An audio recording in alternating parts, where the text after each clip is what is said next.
Welcome to A to Z education channel. एक व्यक्ति अपनी इकलौती लड़की पुष्पा का बहुत ही लाड प्यार से लालन पालन करता था। अब वह 6 से 7 वर्षीय हो चुकी थी। वह अपनी बेटी को अपने हाथों से खाना खिलाता, तब जाकर कहीं वो भोजन करता। उन्हीं दिनों की बात है, उनके गांव में एक महामारी फैली जिसकी चपेट में उनकी बेटी पुष्पा आ गई और उसकी मृत्यु हो गई। पिता को बहुत गहरा सदमा लगा और वह गहरे शोक में डूब गया। उसने अपने रिश्तेदारों और दोस्तों को खुद से दूर कर लिया और खोया खोया सा रहने लगा। एक दिन की बात है, अपनी बेटी के बारे में सोचते सोचते वह व्यक्ति गहरे नींद में सो गया। उसने सपना देखा कि वह स्वर्ग में पहुंच गया है। उसने देखा कि वहाँ छोटी छोटी लड़कियों का एक जुलूस निकल रहा है।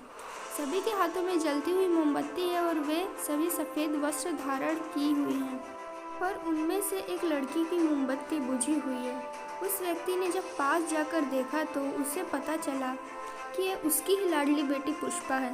उसने अपनी बेटी को बड़े ही प्यार से दुलारा और पूछा कि बेटी, तुम्हारी मोमबत्ती में रोशनी क्यों नहीं है? वह बुझी क्यों है?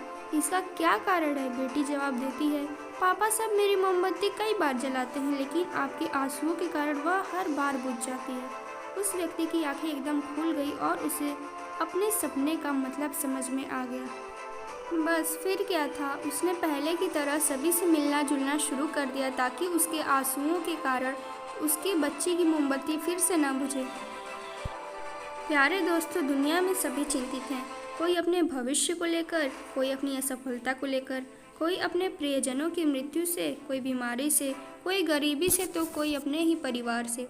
क्योंकि हम सभी एक सामाजिक प्राणी और सामाजिक प्राणी होने के नाते हमारे अंदर सोचने की क्षमता है और वही सोच और चिंता कभी कभी हमारे ऊपर हावी हो जाती है और हम निराश के गर्त में चले जाते हैं।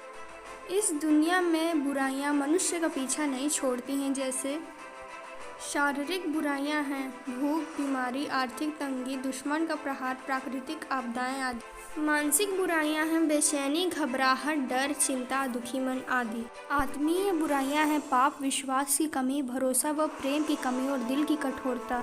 जीवन में उतार चढ़ाव आते रहते हैं, लेकिन दुख तकलीफ़ों के आने पर भी हमें हिम्मत और धैर्य से काम लेना चाहिए। यदि जीवन में सब कुछ ठीक ठाक चलते चलते अचानक कुछ बुरा भी हो जाए तो दुखी होने की बजाय अपने प्रयासों की गति पर विराम न लगाएं।